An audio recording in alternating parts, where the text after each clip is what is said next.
भोजपुरी के trending star Khesari Lal Yadav का बहुत ही ज़बरदस्त गाना आ गया, जिस गाने का नाम है मुर्गा असली।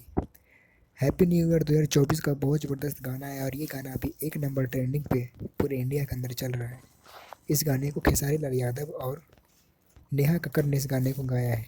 इस गाने को लिखा है कृष्णा बेदर्दी ने और इस गाने का म्यूज़िक जो है आर्या शर्मा ने इस गाने का म्यूज़िक दिया है।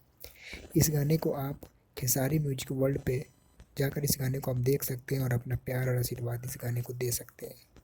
फिलहाल में भी नया साल में ये गाना 2024 के एक नंबर पे गाना पूरे इंडिया के अंदर चल रहा है, जो बहुत ही बड़ा रिकॉर्ड है, जो अब तक का सबसे बेस्ट। और अभी 2 दिन के अंदर ये गाना 6 मिलियन ये गाना का व्यूज जा चुका है।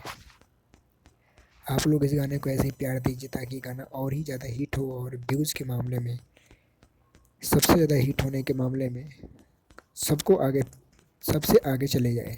वीडियो पसंद आए तो वीडियो को लाइक और चैनल को सब्सक्राइब जरूर करें।